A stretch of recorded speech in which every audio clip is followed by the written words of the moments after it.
ಮಕ್ಕಳು ಪ್ರಶ್ನೆ ಮಾಡ್ತಾರಂತೆ. ಅಧಿಕಾರಿಗಳು ಮಕ್ಕಳನ್ನ ಪ್ರಶ್ನೆ ಮಾಡಬೇಕು, ಆದ್ರೆ ಮಕ್ಕಳೇ ಅಧಿಕಾರಿಗಳನ್ನ ಪ್ರಶ್ನೆ ಮಾಡಿದ್ದಾರೆ.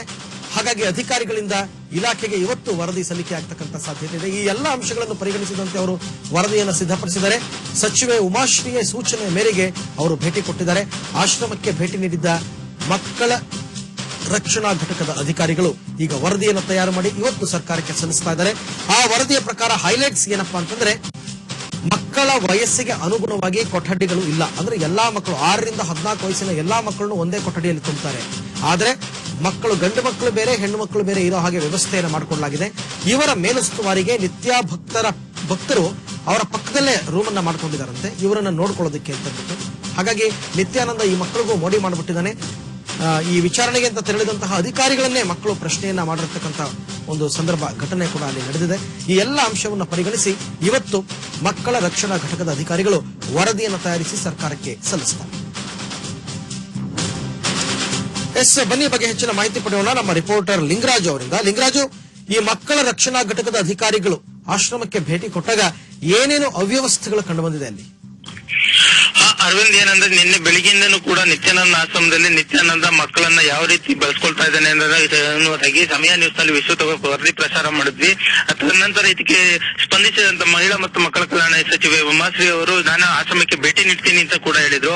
ಆದ್ರೆ ಸಂಜೆ ಒಳಗೆ ಭೇಟಿ ನೀಡ್ತೀನಿ ಅಂತ ಕೂಡ ಹೇಳಿದ್ರು. ಕಾರ್ಯನಿಮಿತ್ತ ಅವರು ಭೇಟಿ ನೀಡಲಿಲ್ಲ. ಆದ್ರೆ ಅವರು ಭೇಟಿ ನೀಡದ ಹಿನ್ನೆಲೆಯಲ್ಲಿ ರಾಮನಗರ ಮಕ್ಕಳ ರಕ್ಷಣಾ ಘಟಕದ ಅಧಿಕಾರಿ ಮತ್ತು ಡಿಡಿಪಿ ಅವರಿಗೆ ಒಂದು ಆದೇಶ ಮಾಡಿದ್ರು. ಈ ನಿತ್ಯಾನಂದ ಆಶ್ರಮಕ್ಕೆ ಭೇಟಿ ನೀಡಿ ಅಲ್ಲಿ ವಾಸ್ತು ಸ್ಥಿತಿಯನ್ನು ಗಮನಿಸಿ ನನಗೆ ವರದಿ ನೀಡಿ ಅಂತ ಹೇಳಿದ್ರು. ಸಂಜೆ ಈ ಹಿನ್ನೆಲೆಯಲ್ಲಿ ಸಂಜೆ ಒಂದು 5:30ರಿಂದ 6 ಗಂಟೆ ಸಂದರ್ಭದಲ್ಲಿ ಮಕ್ಕಳ ರಕ್ಷಣಾ ಘಟಕದ ಅಧಿಕಾರಿಗಳು ಮತ್ತು ಡಿಡಿಪಿ ಅವರು ಕೂಡ ಭೇಟಿ ನೀಡಿದರು. ಭೇಟಿ ನೀಡಿದಂತ ಸಂದರ್ಭದಲ್ಲಿ ಈ ಮೊದಲು ಕೂಡ 2-3 ಬಾರಿ ಭೇಟಿ ನೀಡಿದ ಸಂದರ್ಭದಲ್ಲಿ ನಿತ್ಯಾನಂದ ಭಕ್ತರು ಕೂಡ ಈ ಅಧಿಕಾರಿಗಳನ್ನ ಒಳಗೆ ಕೂಡ ಸೇರಿಸಿಕೊಂಡಿರಲಿಲ್ಲ. ಆದ್ರೆ ನಿನ್ನೆ ಸಚಿವರ ಆದೇಶದ ಮೇರೆಗೆ ಭೇಟಿ ನೀಡಿದಂತ ಹಿನ್ನೆಲೆಯಲ್ಲಿ ಪೊಲೀಸರು ಜೊತೆಗೂಡಿ ಒಳಗಡೆ ಭೇಟಿ ನೀಡಿದರು. ಭೇಟಿ ನೀಡಿದಂತ ಸಂದರ್ಭದಲ್ಲಿ ಒಟ್ಟಾರೆ 114 ಮಕ್ಕಳಿದ್ದಲ್ಲಿ 6 ವರ್ಷದಿಂದ 16 ವರ್ಷದ ವಯೋಮಿತಿಯ ಮಕ್ಕಳಿದ್ದಾರೆ. ಪ್ಲಸ್ 6 ರಿಂದ 16 ವರ್ಷದ ಮಕ್ಕಳ ಮನಸ್ಥಿತಿಗೆ ವಯೋಮಿತಿಗೆ ಅನುಸಾರವಾಗಿ ಬೇರೆ ಬೇರೆ ಕೊಠಡಿಗಳಲ್ಲಿ ಇಲ್ಲ ಅಲ್ಲಿ. ಮತ್ತು ಮಕ್ಕಳಿಗೆ ಒಂದು ಎಲ್ಲಾ ಸಮವಸ್ತ್ರವು ಏನು ಆಶ್ರಮದಲ್ಲಿ ಯಥಾಸ್ಥಿತಿ ಆಗ್ತದೆ ಅಂತ ಆತರ ಸಮವಸ್ತ್ರವಿದ್ದು, ಮತ್ತೆ ಹೆಣ್ಮಕ್ಳು ಗಂಡು ಮಕ್ಕಳು ಬೇರೆ ಬೇರೆ ಕೋಣೆಯಲ್ಲಿದ್ದಾರೆ.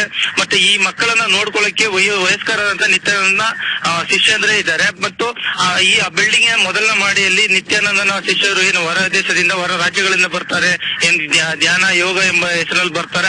ಅಂತಹ ಶಿಷ್ಯ ಭಕ್ತರು ಕೂಡ ಈ ಮಕ್ಕಳು ಇರುವಂತಹ ಫಸ್ಟ್ ಫ್ಲೋರ್ ಅಲ್ಲಿ ಕೂಡ ಇದ್ದಾರೆ. ಈ ಎಲ್ಲಾ ಅಂಶಗಳನ್ನು ಗಮನಿಸಿದಂತ ಮಕ್ಕಳ ರಕ್ಷಣಾಧಿಕಾರಿಗಳು ಇವತ್ತು ಒಟ್ಟಾರೆ ಮಕ್ಕಳಿಗೆ ಇಲ್ಲಿ ಸೂಕ್ತವಾದ ಪರಿಸ್ಥಿತಿ ಇಲ್ಲ, ಸೂಕ್ತ ವಾತಾವರಣವಿಲ್ಲ ಅಂತೇಳಿ ಏನು ಇಂದು ಸಚಿವ ಉಮಾಶ್ರೀ ಅವರಿಗೆ ವರದಿ ನೀಡಲಿದ್ದಾರೆ. Arvind. Okay Lingaraju, thank you ತಮ್ಮ ಎಲ್ಲ ಮಾಹಿತಿಗಾಗಿ. ಈಗೊಂದು ಬ್ರೇಕ್, ನಂತರ ಸಮಯ ನ್ಯೂಸ್ ಮತ್ತೆ ಮುಂದುವರಿಯುತ್ತೆ.